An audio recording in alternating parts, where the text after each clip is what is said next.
इस वीडियो में हम प्रीवियस जो हमारा लेक्चर है उसी को कंटिन्यू करेंगे। तो मेजरमेंट विद सीआरओ। अब हम जो प्रीवियस लेक्चर में किया था वो study of the wave form और वोल्टेज मेजरमेंट, ये हमने डिस्कस किया था। इस लेक्चर में हम current measurement and resistance measurement, तो करंट मेजरमेंट और रेजिस्टेंस मेजरमेंट जो है ये इनडायरेक्ट मेथड है, क्योंकि जो सीआरओ है वो वोल्टेज सिग्नल को ट्रेस करने के लिए है। तो वोल्टेज सिग्नल को ट्रेस करके आप उसको वर्टिकल डायरेक्शन में उसका एम्पलीट्यूड निकाल सकते हो, है ना, पीक वैल्यू निकाल सकते हो, पीक टू पीक या आरएमएस वैल्यू में फिर थोड़ा मैनुअली कुछ करना पड़ता है। और एक्स एक्सिस पे चलें तो टाइम वाला है तो टाइम पीरियड निकाल सकते हैं और फ्रीक्वेंसी निकाल सकते हैं। ऐसे ही फेज शिफ्ट मेजरमेंट भी आप उसका उसमें लिसेजिस पैटर्न बनते हैं, उनसे आप उसको कैलकुलेट कर सकते हो। ठीक है, तो उसको आगे डिस्कस करेंगे। तो अभी सिर्फ इंडायरेक्ट मेथड। तो इंडायरेक्ट मेथड का मतलब क्या है, जो करंट है ना, जो अननोन करंट है, अननोन रेजिस्टेंस है, उसको आपको वोल्टेज में कन्वर्ट करना पड़ता है। फिर वोल्टेज जो भी आ जाएगी उसको आप करके मतलब उसी के अकॉर्डिंग वो कैलिब्रेट रहेगी। तो आपको जैसे भी उसको आप वोल्टेज में कन्वर्ट करोगे जिस भी मीडियम से, तो रेसिस्टेंस को यूज़ करते हैं। जैसे करंट मेजरमेंट करने के लिए उसको वोल्टेज में कन्वर्ट करना तो रेसिस्टेंस लगाना पड़ेगा, तो नॉन वैल्यू होनी चाहिए रेसिस्टेंस की। ठीक है, ऐसे ही रेसिस्टेंस मेजर करने के लिए, ठीक है, एक नॉन रेसिस्टेंस के साथ जोड़ना पड़ता है। नॉन जो रेसिस्टेंस है उसके साथ उसको सीरीज में कनेक्ट करते हैं, फिर वोल्टेज निकालते हैं। तो कहने का मतलब है वो कैलिब्रेटेड होता है। तो जिससे भी करोगे उसको फिर डिवाइड या मल्टीप्लाई करके वो वैल्यू आ जाती है। तो उसको डिस्कस करेंगे इसी लेक्चर में।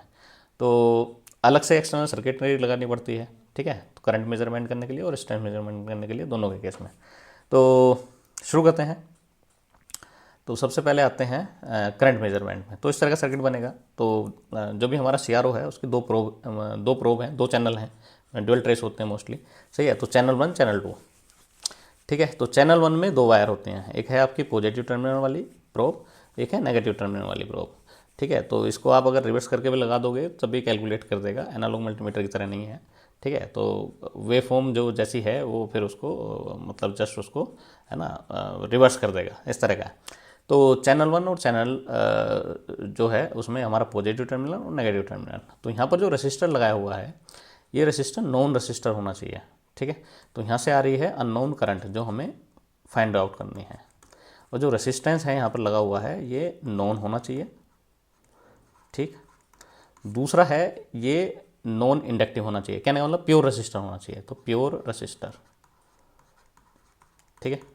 अच्छा, अब एक चीज़ और इसमें हम देख सकते हैं, प्योर रेसिस्टेंस हो गया, चलो प्योर रेसिस्टर हो गया, ठीक है। तो प्योर रेसिस्टर के लिए इसमें एक और चीज़ है कि जो भी रेसिस्टर होते हैं उसमें हमारा क्या है, प्लस माइनस 5% से लेके 20% तक का होता है ना, टॉलरेंस।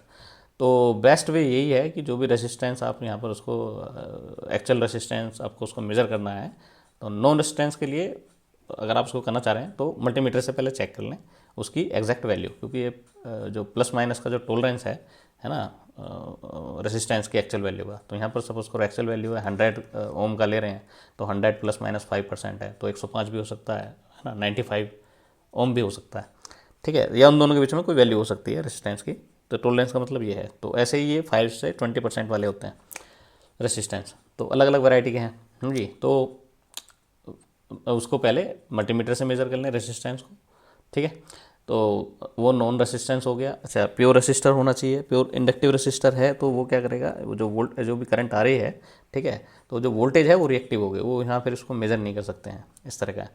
तो अब ये मान के चलते हैं कि प्योर रेसिस्टर है हमारे पास और नॉन है उसकी वैल्यू, ठीक है, एक्यूरेटली हमारे पास नॉन है। तो यहाँ से हमारी करंट आ रही है, तो करंट जो आएगी जब इसमें फ्लो करेगी तो ये इसके अक्रॉस कुछ वोल्टेज डेवलप होगी। जब वोल्टेज डेवलप होगी तो जो प्रोब है, सीआरओ से जो प्रोब आ रही है, ये उसको पिक करेंगे और सीआरओ को देंगे, और सीआरओ उस वेव फॉर्म को, है ना, यहाँ पर ट्रेस कर देगा। तो अब इस वेव फॉर्म को क्या करना है, तो हमारे पास आर नोन है, ठीक है, आई अननोन है, जो वोल्टेज आएगी वो भी नोन है। तो आई जो निकालना है, आई इक्वल्स टू क्या हो गया, वी डिवाइड बाई आर हो जाएगा, ठीक है। तो जो वोल्टेज आएगी उसको डिवाइड बाई आर कर देंगे, और इस तरह हमारी जो नॉन अननोन करंट है वो हमारी कैलकुलेट हो जाएगी। तो ये मेथड यूज़ करते हैं करंट मेजरमेंट करने के लिए, सिंपल सा है, ठीक है। ऐसे ही फिर रेसिस्टेंस मेजर करने के लिए इसमें भी अलग से हमें एक सर्किट लगाना पड़ता है। तो इसमें कुछ डाउट है तो प्लीज़ मेंशन करें कमेंट में। वैसे तो डाउट वाली कुछ चीज़ नहीं है, हमें ये एक्सटर्नल सर्किट लगाना पड़ेगा। सीआरओ की उसमें प्रोब होती हैं, तो चैनल 1 चैनल 2 दो हैं, जैसे मैंने शो किया पिछले जब वोल्टेज मेजर कर रहे थे तो दो वेव फॉर्म थी। तो चैनल 1 और चैनल 2। तो चैनल 1 एक से ही काम हो जाएगा हमारा। चैनल 1 को लिया, चैनल 1 में 2 वायर हैं, एक पॉजिटिव टर्मिनल होता है उसका, एक नेगेटिव टर्मिनल होता है प्रोब का, ठीक है। तो उसके अक्रॉस हम इसको जो नॉन रेजिस्टेंस है उसके अक्रॉस हमने इनको कनेक्ट कर दिया, और जो वैल्यू है वो हमारी वोल्टेज की वैल्यू यहाँ पर आ गई, उसको हमने यहाँ पर उसको मेज़र किया, और मेज़र करने के बाद जो नॉन रेजिस्टेंस है उससे डिवाइड कर दिया, तो हमारी जो अननोन करंट है जिसको मेज़र करना है वो हमारी मेज़र हो जाएगी, है ना, कैलकुलेट हो जाएगी, ठीक है जी। चलिए अब उसको आगे चलते हैं रेजिस्टेंस मेजरमेंट पे। तो रेजिस्टेंस मेजरमेंट करने के लिए सर्किट कुछ इस तरह का करना पड़ेगा। तो वोल्टेज सोर्स लगाएंगे, डीसी वोल्टेज सोर्स लगा दिया है, ठीक है, ये नॉन है वोल्टेज सोर्स। R1 है वो भी नॉन है, ठीक है। तो जो R2 है वो अननोन है, क्योंकि यहाँ पर ये R2 जो रेजिस्टेंस मेजर कर रहे हैं, तो अननोन रेजिस्टेंस को इधर लगाना है सीरीज में, नॉन रेजिस्टेंस के सीरीज में। उसके अक्रॉस फिर हम वोल्टेज मेजर करते हैं। तो ये जो वोल्टेज है इसको नाम दे देते हैं कुछ, कि इसके अक्रॉस जो वोल्टेज डेवलप हो रही है वो VM हो रही है, ठीक है। VM नाम दे दो, कुछ भी नाम दे दो, मैंने VM लिख दिया है। तो VM का मतलब होता है मैक्सिमम वैल्यू, पीक वैल्यू, इस तरह का करके, ठीक है। तो चलो इसको कुछ चेंज कर देते हैं, V अननोन कर देते हैं, VR2 कर देते हैं, चलो सिंपली VR2 होगी। इसके अक्रॉस जो वोल्टेज आएगी VR2, तो वो ट्रेस होकर आएगी CRO पे, उसको इसको यहाँ पर मेज़र कर लेंगे। मेज़र करके अब R2 की वैल्यू कैलकुलेट करना है। तो सिंपली ये क्या है, ये वोल्टेज डिवाइडर सर्किट है ना। R1 R2 क्या हुआ, वोल्टेज डिवाइडर सर्किट है। तो जो VR2 है, तो VR2 इक्वल्स टू बनेगा हमारा, तो जो इसमें करंट फ्लो हो रही है यानी V divide by V non है, तो R1 प्लस R2 और मल्टीप्लाई कर दो इस रेजिस्टेंस से, मल्टीप्लाई बाई R2, ये बन गया, ठीक है। तो इस तरह का बन गया। अब हमें क्या चाहिए, हमें निकालना है R2, जो R2 है हमारा अननोन है, तो इसको फाइंड आउट करना है।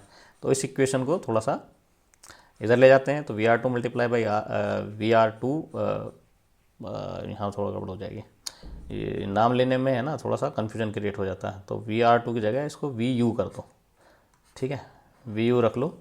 VU का मतलब है अननोन वोल्टेज, और वोल्टेज हमारी फिर भी नोन है, हाँ चलो VU रख लेते हैं, है ना, वोल्टेज एक्रॉस अननोन रजिस्टर, ख़त्म, इतना रखो। फिर इसको इधर आप R1 R2 इधर ले जाओगे, ठीक है, तो V मल्टीप्लाई बाई R2 इस तरह का हो जाएगा। और R2 वाली जो है वो टर्म एक तरफ कर लो, ठीक है, बाकी टर्म एक तरफ ले आओ। तो R2 इक्वल्स जो आएगा हमारा, R2 इक्वल्स टू बनेगा VU अननोन, जो वोल्टेज एक्रॉस है unknown register, multiply by R1 और डिवाइड बाई बनेगा V माइनस VU, ये बनेगा, ठीक है जी। इसको भी यू कर देते हैं, ठीक है जी। तो ये बनेगा, तो हमारा वोल्टेज सोर्स वो नोन है, R1 नोन है ना, जो वोल्टेज आएगी वो भी हमारी नोन है, ठीक है। तो यहाँ पर VU ये नोन आ गई, यहाँ पर इसको मेजर कर लेंगे और यहाँ पर वैल्यू इनकी प्लेस कर देंगे, सब्स्टिट्यूट कर दो, बस R2 की वैल्यू हमारी यहाँ फाइंड आउट हो जाएगी। तो ये मेथड है रेजिस्टेंस को मेज़र करने के लिए, ठीक है। अब हाँ, अब इसमें एक चीज़ और है,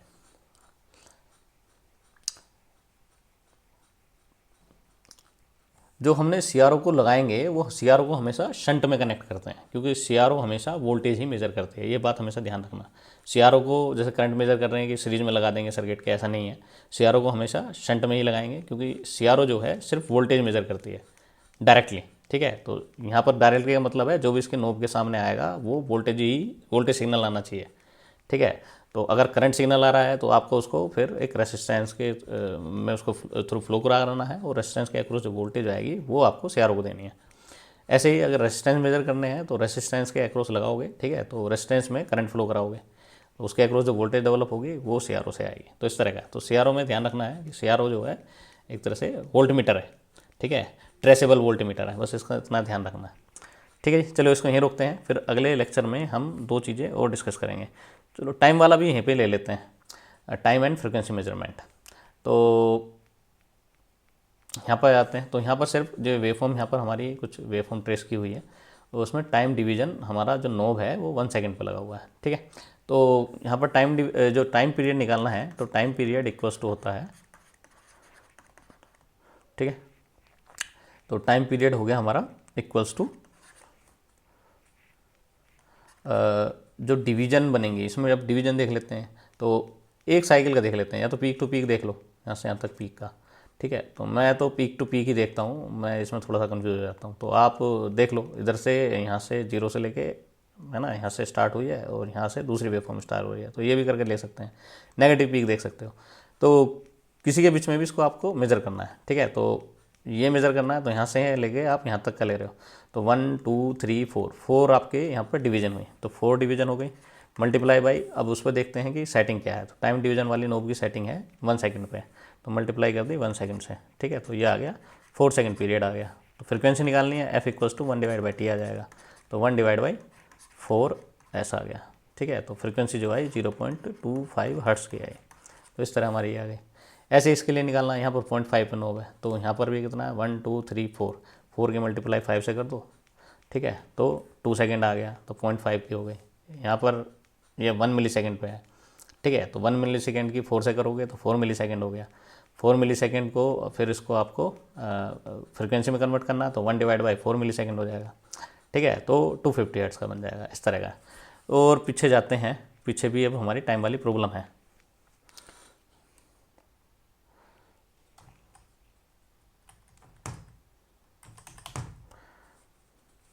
चलिए बाकी का फिर आगे स्टार्ट करते हैं, इसमें कहीं हैंग हो जाता है थोड़ा बहुत, ठीक है। तो नेक्स्ट उसमें फिर टाइम वाले की जो पुरानी प्रॉब्लम है उनको सोल्व करेंगे और फिर उस पर आएंगे फेस शिफ्ट मेजरमेंट पे, ठीक है। चलिए इसको यहीं रुकते हैं। वीडियो को लाइक करें, चैनल को सब्सक्राइब करें, कुछ डाउट है तो कमेंट करें प्लीज़।